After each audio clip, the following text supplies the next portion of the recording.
విద్యుత్ కాంట్రాక్టర్ కార్మికులుగా చేరి గత 30 సంవత్సరాల నుండి సేవ చేస్తున్నామని గత ప్రభుత్వం, ఈ ప్రభుత్వం తమ న్యాయమైన కోర్కెలు తీర్చడంలో విఫలమయ్యాయని కార్మికులు ఆరోపించారు. గతంలో జగన్మోహన్ రెడ్డి తమకు ఇచ్చిన హామీలను మరిచిపోయి కల్లబొల్లి మాటలతోనే కాలం వెళ్లదీశారని, తమకు న్యాయం చేయలేదని వారు తెలిపారు. కూటమి ప్రభుత్వం వచ్చి 2.5 సంవత్సరాలు గడుస్తున్నా తమ న్యాయమైన కోర్కెలు ఎక్కడ వేసిన గొంగలి అక్కడే ఉన్నాయని వాపోయారు. ఈ రోజు చిత్తూరు జిల్లా విద్యుత్ కాంట్రాక్ట్ కార్మికులు తమ గోడు వెళ్లబోసుకున్నారు. గత 30 సంవత్సరాల నుండి తమ సేవలు వినియోగించుకుంటున్నప్పటికీ విద్యుత్ కార్మిక కాంట్రాక్టర్ ఉద్యోగులు ఎవరైనా విధి నిర్వహణలో ప్రమాదాలకు గురైనా, అనారోగ్యంతో మరణించినా కనీసం తమ కార్మికులకు సహాయం అందించడం లేదని వారు ఆవేదన వ్యక్తం చేశారు. సుప్రీంకోర్టు ఆదేశాల ప్రకారం కార్మికులకు ఇవ్వవలసిన కనీస వేతనం ఇవ్వకుండా ఈ ప్రభుత్వం కూడా కాలయాపన చేస్తున్నదని వారు ఆందోళన వ్యక్తం చేశారు. గౌరవ ముఖ్యమంత్రి నారా చంద్రబాబు నాయుడు, ఉప ముఖ్యమంత్రి పవన్ కళ్యాణ్, నారా లోకేష్ తమ న్యాయమైన కోర్కెలు తీర్చాలని వారు కోరారు. మీడియా ద్వారా ప్రభుత్వాన్ని ఒకటే రిక్వెస్ట్ చేస్తున్నాం.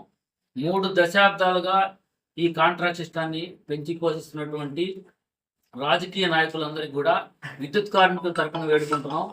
మీరు రాజకీయాల్లో ఉన్నప్పుడు వాగ్దానాలు చేయడం మామూలే, కానీ విద్యుత్ కార్మికులు హుదూ తుఫాను, తిత్లీ తుఫాను, కరోనా లాంటి కష్టకాలాల్లో మేము ప్రజలందరినీ మేము ఆదుకుంటూ మా యొక్క ఈ విధుల్లో ఎటువంటి నిర్లక్ష్యం లేకుండా మేము బాధ్యతాయుతంగా మేము పనిచేస్తున్నాం.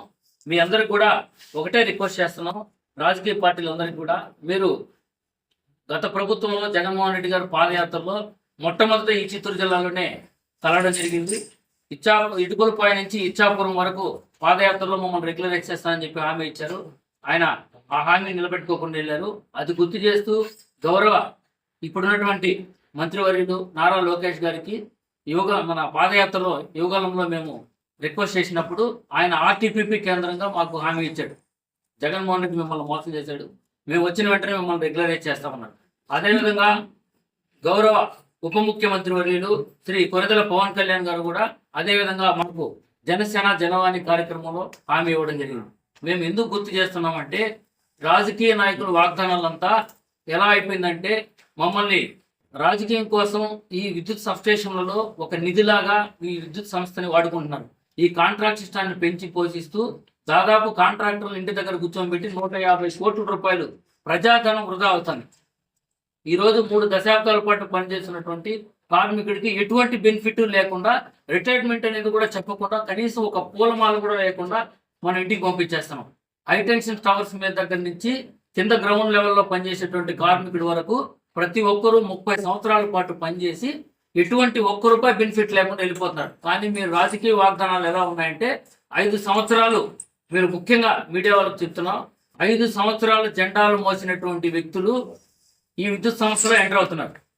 తరువాత ఈ 5 సంవత్సరాల తర్వాత వాళ్ళని రెగ్యులరైజ్ చేయమంటే వాళ్ళని మీరు గత ప్రభుత్వంలో రాజకీయ నాయకులు పెడితే వచ్చారు కాబట్టి మిమ్మల్ని రెగ్యులరైజ్ చేయడానికి కుదరదు అంటారు.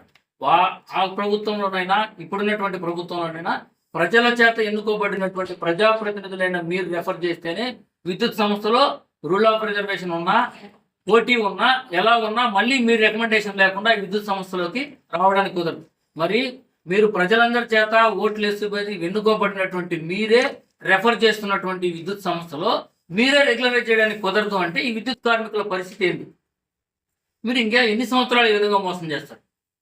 అదేవిధంగా సూటి ప్రశ్న వేస్తున్నాం, విద్యుత్ సంస్థలో ఉన్నటువంటి రెగ్యులర్ సంఘాలన్నింటినీ కూడా ఒకటే రిక్వెస్ట్ చేస్తున్నాం. 3 దశాబ్దాలుగా ఈ విద్యుత్ కార్మికులందరినీ కూడా మీ అవసరానికి వాడుకొని, ఇప్పుడు లాస్ట్ ఇయర్ ఒక ధర్నా 36 ఈ సంఘాలతో పాటు కలిపి ఒక సమావేశం ఏర్పాటు చేసి మీరందరూ కూడా ఈ విద్యుత్ సంస్థలో మనం అందరూ కూడా పోరాటం చేద్దామని చెప్పేసి విద్యుత్ కార్మికులు రోడ్డు మీద తీసుకొని వచ్చి మళ్ళీ వాళ్ళ పని అయిన తర్వాత ఇప్పుడు వదిలేసి మళ్ళీ ఇండివిజువల్గా ఎవరి పార్టీకి వాళ్ళు మేము విడిపోయాము, 36 సంఘాలు మేము కలిపి లేము అంటారు. 36 సంఘాలు కలిపి ఉన్నప్పుడు గౌరవనీయులు ఇంధన శాఖ వర్యులు అదేవిధంగా గౌరవ గుట్టిపాటి రవికుమార్ గారు ఆధ్వర్యంలో కమిటీ వేయడం జరిగింది. మమ్మల్ని అందరినీ రెగ్యులరైజ్ చేయడానికి 3 నెలల్లో కమిటీ అని చెప్పి ఆల్ CMDస్తో కమిటీ వేశారు. ఈ రోజు వరకు 5 నెలలు అయిపోయి 6వ నెల అవుతాను. గత ప్రభుత్వంలో జరిగినటువంటి అన్యాయమే ఇప్పుడు కూడా మళ్ళీ జరుగుతుంది. మేము అదే ప్రశ్నిస్తున్నాం. రెగ్యులర్ సంఘాలన్నింటినీ కూడా సూటి ప్రశ్న వేస్తున్నాం.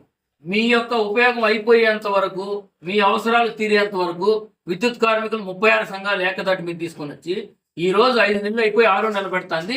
దాన్ని ప్రశ్నించకుండా మేమందరూ విడిపోయామని చెప్పి ఎవరి పార్టీకి వాళ్ళు రాజకీయ ప్రయోజనాల కోసం కొద్దిమంది ప్రయోజనం చేస్తే, కొంతమంది రాజకీయ నాయకులతో పాటు కొంతమంది యూనియన్ నాయకులు వాళ్ళ స్వార్థానికి విడిపోయి మేము ఎలక్షన్లో నిలబడ్డాం, మేము కొత్త వాళ్ళు వచ్చాం, పాత వాళ్ళ సంగతి మాకు తెలియదు అంటున్నారు. ఎన్ని సంవత్సరాలు ఈ విద్యుత్ కార్మికులు మీరు ఈ విధంగా మోసాలు చేస్తారు? విద్యుత్ సంస్థలు ఈ విధంగా మోసం చేయడం వల్ల ఈరోజు ప్రైవేటీకరణ అనేది మన నెత్తి మీద వచ్చి కూర్చుంటుంది.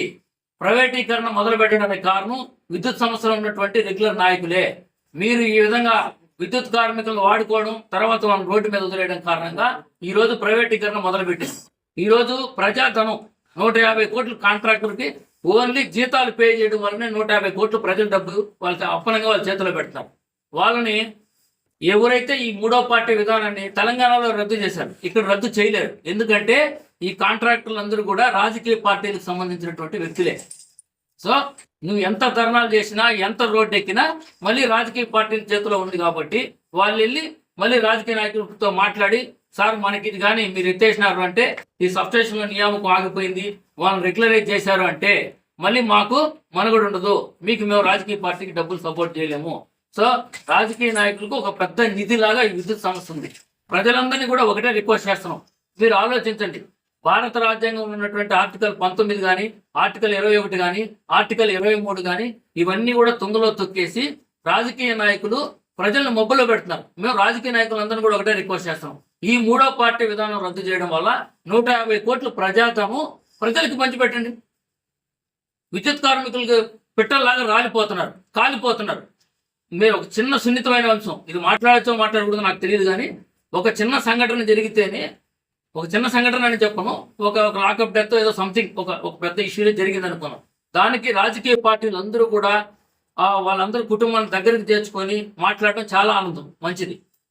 ప్రతిపక్ష నాయకులైనా సరే, ఇటువంటి గౌరవ ముఖ్యమంత్రి గారైనా సరే. మరి 2.5 సంవత్సరం నుంచి మేము ప్రతిరోజు మీరు ఎక్కడికి వస్తే అక్కడికి వచ్చి మేము రిప్రజెంటేషన్లు ఇస్తున్నాం. కాలిపోతున్నాం, చనిపోతున్నాం. మేము ఎవరి కోసం చనిపోలా, కేవలం ప్రజల కోసమే చనిపోతాం.